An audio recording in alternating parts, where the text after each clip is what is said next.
안녕하세요. 이민경 행정사입니다. 오늘은 비영리 법인에 대해서 말씀을 드리겠습니다. 여러분 좋아요, 구독, 알림 잘 부탁드립니다.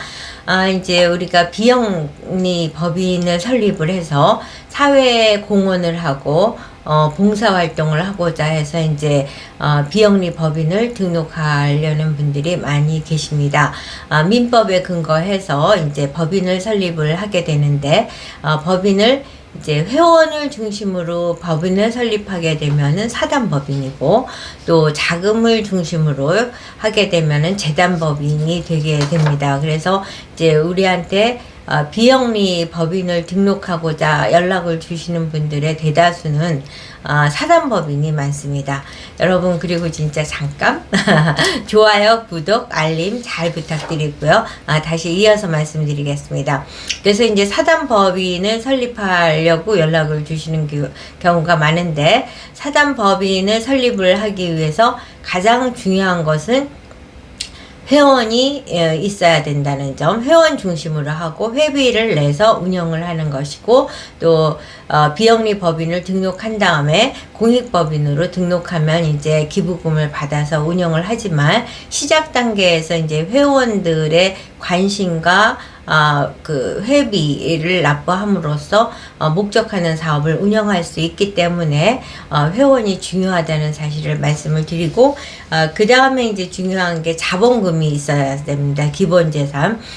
이제 처음에 경상비 지출도 있고, 그러니까 기본재산이 있으셔야 되고, 회원 100명, 뭐 50명, 100명이었을 때 그 중에서 이제 한 6, 7명, 많게는 10명 정도 임원이 있어야 되는데, 임원 숫자는 뭐 가능하면 6, 7명 정도가 적절하다고 말씀을 드릴 수 있겠습니다. 그런 다음에 이제 사무실을 확보해야 되고, 어떤 목적 사업을 할 것인지 그 목적 사업을 정하고, 그 목적 사업에 따라서 사업 계획서를 만들어야 됩니다. 근데 이제 대략적으로 비영리 법인을 등록하는 절차와 과정을 보면은 평균적으로 소요 시간은 1년 이상이 걸린다고 보면 됩니다. 사실은 이제 뭐 아주 집중적으로 하게 되면은 한두 달만 해도 될 수는 있겠지만은 대부분 회원도 많고 임원도 많다 보니까 어떤 문서 작성에 있어서도 일사불란하게 되기가 쉽지 않아서 서로 이제 협의하는 과정이라든가 이런 시간이 필요하다 보니까 많게는 2년, 3년도 걸리고 이런 식으로 장기 프로젝트로 하는 게 사단법입니다. 이렇게 말씀을 드리겠습니다.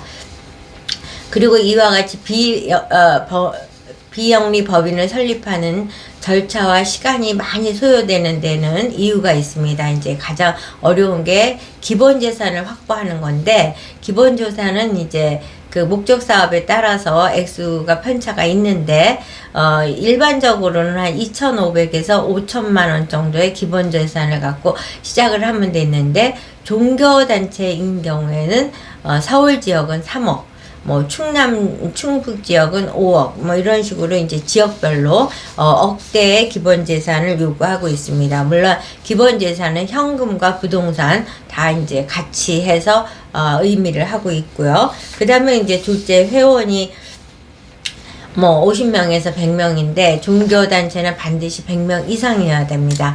근데 이 회원이 어려운 점은 이제 그냥 대충 이름성만 써서 사인해서 되는 게 아니라 총회를 참석해야 되고, 그 이유는 그 신청하는 부처나 내지는 지자체에서 회원에게 전화를 합니다.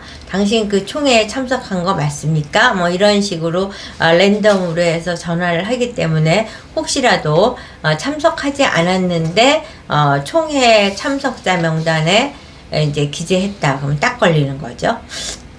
그래서 회원 확보가 진성 회원으로 총회에 반드시 참석한 사람으로 해야 된다는 점 중요하고요. 그 다음에 임원을 한 5명에서 10명 사이를 하는데, 여기에서 이제 유념하셔야 되는 거는 인감과 인감 도장을 이민경 행정사에게 맡겨서 장기적으로 그 도장을 활용을 하고 있어야 되기 때문에 인감증명서와 인감도장을 줄 수 있는 그런 임원으로 해야 되는 점, 그리고 이제 정관을 개정한다든가 비영리법인을 등록한 이후에도 그 인감도장과 인감증명이 필요한 시점이 많이 있기 때문에 그 부분에 대해서 협조가 안 되는 분이라면은 임원으로 그분을 모셨을 때는 비영리법인 어렵게 세워놓고 한 발도 못 나가는 그런 이제 뭐랄까 그 바람직하지 않은 현상이 벌어질 수 있다는 점. 그래서 임원은 반드시 인감증명과 인감도장을 흔쾌하게 줄 수 있는 사람과 해야 된다는 거. 그 다음에 이제 사무실 확보.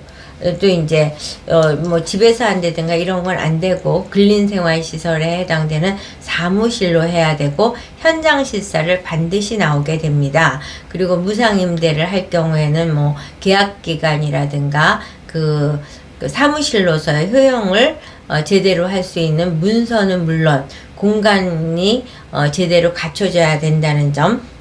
그래서 생각보다 사무실 확보도 이제 문제가 생기는 경우들이 많이 있습니다. 그래서 회원 중에 한 사람이 이제 그거를 빌려줬다. 그럼 무상 임대차 계약을 통해서 이제 해야 되겠고요. 그 다음에 이제 가장 또 어려운 게 목적 사업을 정하는 건데, 비영리 법인을 등록하는 많은 분들이 굉장히 욕심을 많이 내십니다. 그래서 뭐 저번에도 뭐 결국은 포기한 사례가 어떤 거냐면은 외국인에 대한 취업도 하고 그 외국인이 돌봄을 하기도 하고 뭐 이런 식으로 또 외국인을 대상으로 해서 교육도 하고 이런 목적 사업을 여러 가지를 할 경우에는 한 부처 내지는 한 부에서 한 과에서 담당하기가 어렵고 각 과별로 우리 업무가 아니다라고 거기에 이제 중첩되어 있는 다른 과에게 토스를 하려는 그런 현상이 벌어지다 보니까 결국은 등록을 할 수 없는 그런 게 되게 됩니다. 그래서 이민경 행정사가 의뢰인과 협의해서 가장 어려운 점은 목적 사업에 대한 욕심을 버리도록 선택과 집중을 해서 누가 봐도 이 목적 사업은 어느 부처에서 한다 또는 어느 과에서 한다 라는 게 명료해질 수 있도록 다듬는 것이 아주 중요합니다. 그래서 목적 사업을 이제 처음에는 이제 욕심껏 다 제시를 하라고 말씀을 드리지만 그걸 갖고 이제 다듬어서 선택과 집중해서 이제 그 담당 부처 내지는 담당과에서 빼박이로 이거는 당연히 우리가 하는 거죠 라고 인정될 수 있는 목적 사업을 해야 된다는 점.